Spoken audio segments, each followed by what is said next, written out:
आज दिनांक 29 अक्टूबर 2023 को भारतीय कमेरा वर्ग पार्टी द्वारा सेक्टर 15 पार्ट 2 गुड़गांव में एक संगोष्ठी का आयोजन किया गया, जिसमें आज की ज्वलंत मुद्दों पर चर्चा हुई, जिसमें निम्नलिखित मुद्दे: बीसीए का असली हितैषी कौन, जातिगत जनगणना जरूरी क्यों, महिला आरक्षण में बीसीए का आरक्षण जरूरी क्यों, बीसीए के लिए प्रमोशन में आरक्षण जरूरी क्यों शामिल किए गए और विभिन्न जातियों को जो बीसीए में आती है।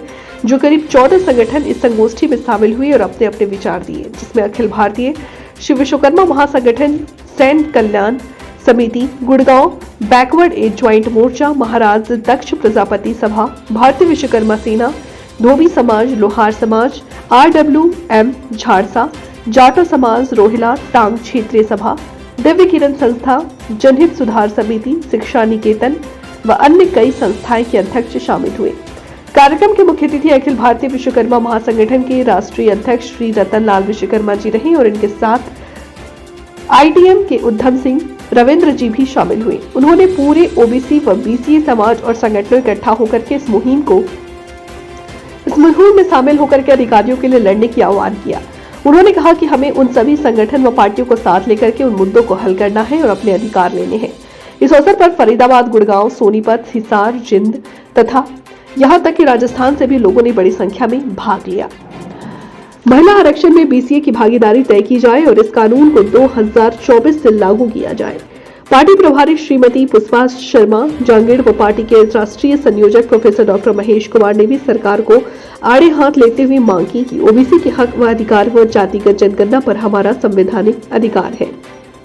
अपने अधिकारों के लिए लड़ने की नसीहत दी। पार्टी की तरफ से राष्ट्रीय अध्यक्ष बलजीत कटारिया जी, पार्टी के संस्थापक प्रीतम सिंह जी, नीरज जाटव, आनंद जगदीश, रामकिशन, गंगाराम, श्रीमती दया, रणवीर कंकरवाल, राष्ट्रीय सचिव शिवदत्त जांगीड़, मेवात व रेवाड़ी जिले की पूरी टीम मौजूद रही, जिसमें श्री चमन जांगीड़, गुड़गांव जिला अध्यक्ष श्रीमती बबीता, शकुंतला, दीपिका, राजेंद्र जांगीड़, खेमचंद, अली खान, श्रीमती परवीन बानो कार्यकर्ता मौजूद रहे। काफी संख्या में लोगों ने पार्टी को आज ज्वाइन भी किया। कार्यक्रम की अध्यक्षता आयोजक श्रीमती पुष्पा शर्मा जांगीड़ ने किया। श्रीमती पुष्पा शर्मा जांगीड़ भारतीय कमेरा वर्ग पार्टी के राष्ट्रीय प्रभारी है और साथ ही अखिल भारतीय विश्वकर्मा महासंगठन की संस्थापक भी है। इस कार्यक्रम के लिए पर्यावरण को बचाने की मुहिम में योगदान देते हुए सावित्री मेमोरियल ट्रस्ट द्वारा सभी अतिथियों के लिए सुंदर पौधे उपहार स्वरूप दिए गए। कार्यक्रम का आयोजक श्रीमती पुष्पा शर्मा जांगीड़, राष्ट्रीय अध्यक्ष, राष्ट्रीय प्रभारी भारतीय कमेरा वर्ग पार्टी एवं राष्ट्रीय अध्यक्ष राजनीतिक प्रकोष्ठ अखिल भारतीय विश्वकर्मा महासंगठन सावित्री मेमोरियल ट्रस्ट के संस्थापक एवं चेयरपर्सन भी है। पर्यावरण बचाने की मुहिम में निरंतर अपना योगदान देती रहती है। कार्यक्रम उपरांत आयोजक श्रीमती पुष्पा शर्मा जांगीड़ ने सभी अतिथि व कार्यक्रम में सम्मिलित लोगों का धन्यवाद किया एवं सभी को आने वाली दीपावली और अग्रिम शुभकामनाएं दी और कार्यक्रम का समापन किया। आज एक संगोष्ठी रखी हमने, जिसमें हमने 4-5 मुद्दे उठाए हैं कि और इसमें करीब 14 संगठन भी शामिल हो रहे हैं जो बीसीए और एससीए और एसटी समाज से संबंधित हैं। उसमें हमारा पहला मुद्दा है कि बीसीए का हितैषी कौन। आप जानते हैं कि बीसीए के लिए बीसीए को अलग तो इन्होंने किया, लेकिन क्या वो राइट हमें दे पाएंगे? और इसका एक ताज़ा तरीन उदाहरण मैं आपको हरियाणा से देना चाहूँगी। HCS की अभी भर्तियां हुई हैं, आपको भी पता होगा, जिसमें 50% जो भर्तियां हैं वो एससी और ओबीसी समाज की थी, 23 और 27%। लेकिन दिया कितना?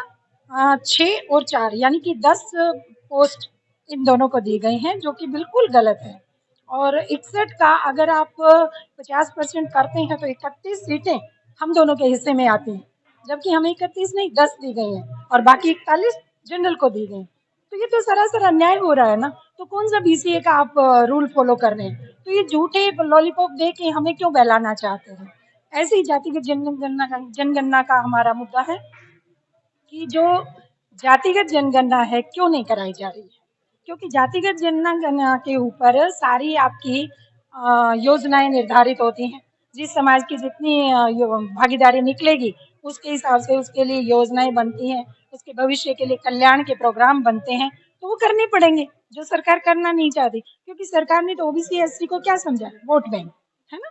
अभी देखिए बिहार में कितनी अच्छी वो निकल कर आई है, 63%। और मैं कहती हूँ कि अगर और राज्यों में भी कराए तो इससे भी ज्यादा निकल कर आएगी, तो वो इनको बहुत भारी पड़ने वाली है। इसलिए सरकार बचती है कि हम ये जातिगत जनगणना ना कराएं, बचना चाहते हैं। जब नीतीश जी करवाने लगे तो सुप्रीम कोर्ट में जाके स्टे लिया इन लोगों ने। क्यों? ये तो एक हित का कार्य था ना, उसमें स्टे लेने की क्या बात थी? वो तो बाद में रिमूव हुआ और उन्होंने करवाई। तो अगर ये हर स्टेट में होता है तो बहुत ही अच्छा आंकड़ा खासकर हमारे समाज का तो निकल कर आएगा, बहुत बड़ा। और मुद्दा ये भी है कि महिला आरक्षण, अब आप इसमें देखिएगा ध्यान से, महिला आरक्षण का चॉकलेट तो हमें दे दिया महिलाओं के लिए, लेकिन लागू क्यों नहीं? 24 में ये वोट बटोरेंगे सिर्फ इस नाम से कि महिला आरक्षण हम ले आए हैं, ठीक है, और 29 में लागू करेंगे, फिर से वोट बटोरेंगे कि हम आपका अब लागू कर रहे हैं। इसका क्या मतलब है? जब आप महिला आरक्षण लाए हो तो पहली बात तो उसके अंदर भी बीसीए का आरक्षण दीजिए ना।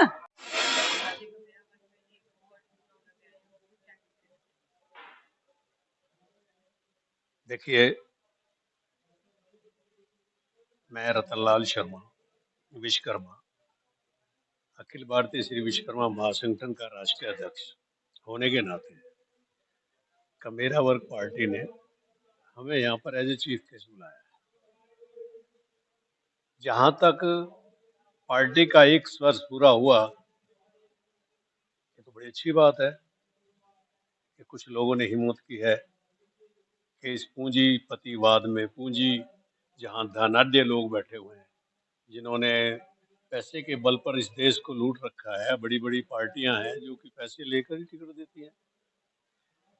इन्होंने जमीनी लेवल पर बड़ा अच्छा काम किया है इस पार्टी ने, और मैं उम्मीद रखता हूं कि आगे भी ये पार्टी, जहां तक ओबीसी, पिछड़ा वर्ग और वो वर्ग जो, जिसको हम गरीब कह सकते हैं, पिछड़ा हुआ कह सकते हैं, जहां जो किसी को पूछा नहीं जाता, उस ये पार्टी उन लोगों के लिए अच्छा काम कर रही है। और मेरी अपनी इच्छा तो यह है कि बड़ी पार्टियों की तरफ जाने की बजाय जो लोग इलेक्शन लड़ने में इंटरेस्टेड हैं, इस पार्टी से मिले, इसको ज्वाइन करें और अपना इलेक्शन लड़ें। 2 फायदे, पहला ये कि बड़ी पार्टी से टिकट लेने जाओगे, करोड़ों रुपए आपको देने पड़ेंगे, ना तुम्हारे पास पैसे होंगे ना टिकट मिलेगी। तो दूसरा, उस पैसे से आप इलेक्शन लड़ेंगे। और तीसरी बात, फ्री में आपको ये पार्टी फिलहाल टिकट देगी, आने वाले टाइम में ये भी कहेगी मुझे पैसा दो, कि उस टाइम उनका नाम हो जाएगा। तो मैं तो समझता हूँ लोगों को, जो भी इलेक्शन लड़ना चाहते हैं, जो भी राजनीतिक विचार रखना चाहते हैं, जिनका राजनीति में थोड़ा बहुत भी इंटरेस्ट है, वो इनसे जुड़ के अपने आप को राजनीति में डालें और राजनीति में कोशिश करें 90 सीटों के ऊपर ये पार्टी अपने कैंडिडेट खड़ा करे, जिससे कि हरियाणा में कम से कम 90 ऐसे लोग चुनाव लड़ सके जो बेचारे गरीब होते हैं, जिनको कोई पूछता नहीं, बिगर पैसे के वो इलेक्शन लड़ सकते हैं। मेरी शुभकामनाएं हैं इस पार्टी को कि तरक्की करे, और फिर जिसके अंदर हमारी पुष्पा जैसी दिलेर, जिसको हम इसको पता है क्या कहते हैं, हमारी वो खूब लड़ी मर्दानी, वो तो झांसी वाली रानी थी। बहुत हिम्मत, बड़ा दिलेरी और बड़ा ही काबिल दिमाग है इनका। अच्छा है इन्होंने इस पार्टी को चूज किया। इन पार्टी ने